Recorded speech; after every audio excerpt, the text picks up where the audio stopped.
गाय ने बछड़े को जन्म दिया और उस बछड़े को इतना चाटा कि वो बछड़ा मर गया। भगवान श्री कृष्ण बोले यही कलयुग के माँ बाप होंगे, इतना प्यार करेंगे कि उसे पैरों पर खड़े होने ही नहीं देंगे। एक सर्कस वाले ने 5 शेर पाले, लेकिन धीरे धीरे लोगों ने सर्कस में आना बंद कर दिया। 25-30 दिन बाद वो गया वापस, देख के तो आऊं कैसे हैं। आपका भला चाहती है, आपके बच्चों का भला चाहती है, आपके बच्चों को संस्कारी बनाना चाहती। ये भारत की बेटी है, ये ऋषि मुनियों की बेटी है, नाचने के लिए पैदा नहीं हुई। या तो सावित्री बने या फिर सीता बने, और जब शत्रु अधिक हो तो महारानी लक्ष्मीबाई बनना चाहिए उसे। बहुत प्यार करते हैं उनसे, किस लिए? और मनी मन प्रार्थना भी करते हैं कि जल्दी मरे। जिनके संतान नहीं है, रिश्तेदार ही मरने की प्रार्थना करते हैं, ये मर जाएंगे तो हम ही तो मिलेगा। एक और बात समझ लीजिए, यही कलयुग है। यहां रिश्तों से रिश्ते नहीं निभाए जाते, यहां पैसों से रिश्ते निभाते हैं लोग। इसलिए पैसा संभाल के रखिएगा।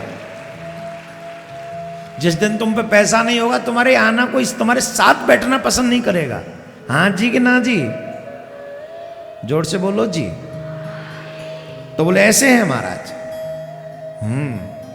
और भीम ने क्या देखा? भीम ने देखा कि एक गाय ने बछड़े को जन्म दिया और उस बछड़े को इतना चाटा, इतना चाटा, इतना चाटा कि वो बछड़ा मर गया। भगवान श्री कृष्ण बोले यही कलयुग के माँ बाप होंगे।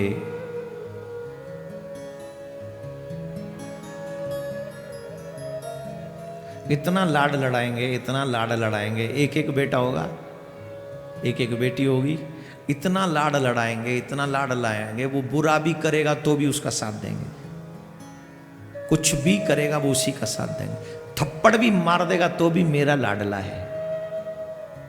इतना प्यार करेंगे कि उसे पैरों पर खड़े होने ही नहीं देंगे, उसे सामर्थ्य ही नहीं देंगे कि वो अपने पैरों पे खड़े होकर जीवन जी सके।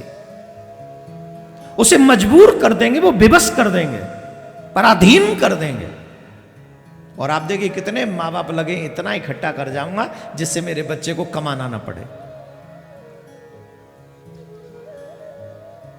भाई साहब, लाड लड़ाना गलत नहीं है, लेकिन उस लाड में तुम्हारा बच्चा लुंज हो जाए, कमजोर हो जाए, पैरों पे खड़ा ही ना हो सके, वो लाड किस काम का? आप तो शत्रु बन गए उसके।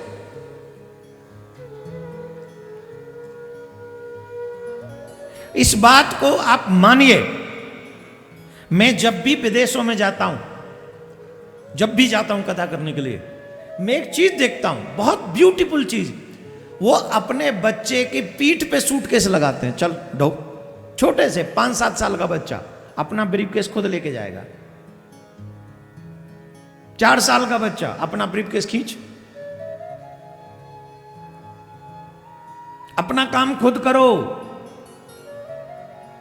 ये किसको सिखाते हैं? अपने बच्चों को। और तुम्हारे यहां छोड़ दे, मैं कर लूंगी। अब तू क्या कर रहा है? रिंदे कितना करेगा? धर्रा मैं कर लूंगी बेटा। अब मेरा बच्चा दर्द है।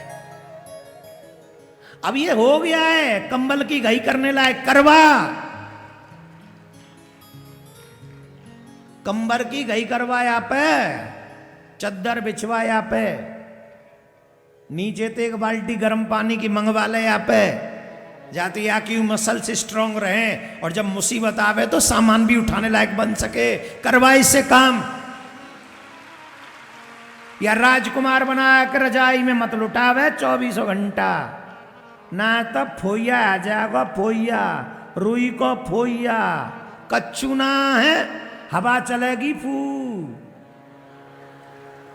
23 भैया बताओ, हम लोगों ने अपने बच्चों की ये हालत नहीं कर रखी? हाँ सो जा, ठंड पड़ रही है। सोने दो, क्या काम है इस पे? सो जा मेरे राजकुमार, ले और सो।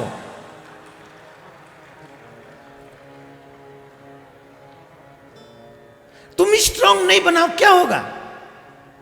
मुझे कहानी याद आ रही, सुनाऊं क्या?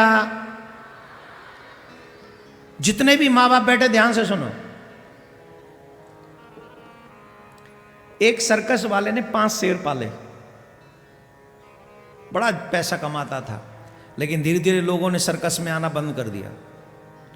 और सिंह शेर 5 पाले हुए थे, तो उसका मतलब उनकी खुराक तो चल ही रही थी बहुत सालों से।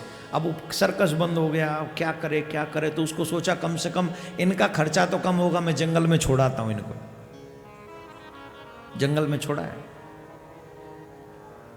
25-30 दिन बाद वो गया वापस, देख के तो आऊं कैसे हैं। 4 मर गए, 1 बचा था, वो पड़ा था, मर ही जाए। काहे? इतने दिन पिंजरे में रहे कि वो शिकार करना ही भूल गए। उन्हें तो शिकार पा जाए, खाने को मिल जाए, वैसे ही बने रहे। कभी तो शिकार किए नहीं इतने सालों में, तो सब भूल गए। अब तो यही था कि कोई आएगा हमें दे देगा खाने को, हम खाएंगे, लेकिन कोई आया ही नहीं, वो मर गए। एक भी मरने वाला है। गलती किसकी? शेरों की या सर्कस वाले की? जोर से बोलो। आप भी वही सर्कस वाले हो। अपने बच्चों को शेर बना के सोने के पिंजरे में बंद कर रखा है, उन्हें कुछ करने ही नहीं देते। और जब वो करने नहीं देते, जब तुम नहीं रहोगे और कोई समय ऐसा आ गया कि उन्हीं को करना पड़े, तब वो करने लायक नहीं रहेंगे।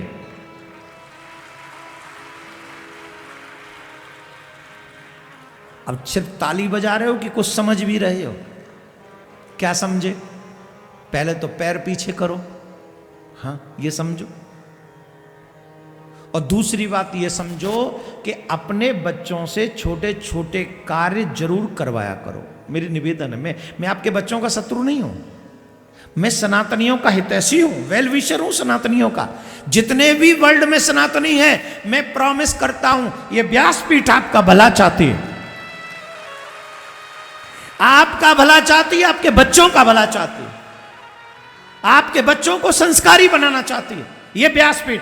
मुझे और किसी से कोई लेना देना नहीं, मैं अपने सनातनियों का भला चाहता हूं। It's my clear everything. हम किसी का बुरा नहीं करते, अपने सनातनियों का भला करें, यही मेरी थिंकिंग है। जिन जिन को लगे कि हमें इस थिंकिंग में सम्मिलित होना है, आप अपने बच्चों को स्ट्रांग बनाना शुरू कीजिए। बेटा हो या बेटी, दोनों को। तुम्हारी बेटियां बॉलीवुड के बड़े पर्दों पे नाचने के लिए नहीं है। ये भारत की बेटी है, ये ऋषि मुनियों की बेटी है, नाचने के लिए पैदा नहीं हुई। हमने घर में नाचने वाले पैदा नहीं किए। ये भारत की बेटी है जो कल्पना चावला बन सकती है, सुनीता विलियम्स बन सकती है, महारानी लक्ष्मीबाई बन सकती है।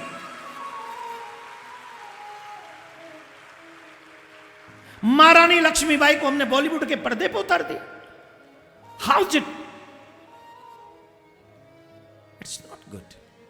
मेरा ब्लड है, मेरी बच्ची है, सनातन का ब्लड है। या तो सावित्री बने या फिर सीता बने, और जब शत्रु अधिक हो तो महारानी लक्ष्मीबाई बनना चाहिए उसे।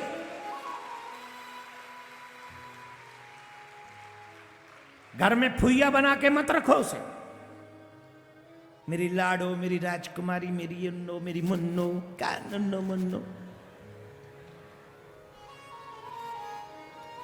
बेटा बनना चाहिए बलशाली, और आवश्यकता पड़ने पर मेरी घर की बेटी भी क्रांतिकारी बन जाए और हाथ में खड्ग लेकर महारानी लक्ष्मीबाई की तरह शत्रुओं के मान का मर्दन कर डाले। इसलिए हे सनातनियों, मैं बार बार कह रहा हूं, अगर अपने घर में सनातन जिंदा रखना चाहते हो तो ऐसी कथाओं में तुम्हारी लाखों की भीड़ होनी चाहिए, लाखों की, जहां से ज्ञान मिले, जहां से संस्कार मिले, जहां से मेरी बेटियों को, बेटों को परिवार संभालने की पूरी भावना प्राप्त हो जाए और उसे उस मार्ग का दर्शन हो जाए जहां से वो तुम्हारे बुढ़ापे में तुम्हारे पैर धो धो के पिए। ये तुम्हारे ग्रंथ सिखा सकते हैं और कहीं सीखने को नहीं मिला। राधे राधे बोलना पड़ेगा। हाँ मैं कह रहा हूं जी, जोर से बोलना पड़ेगा।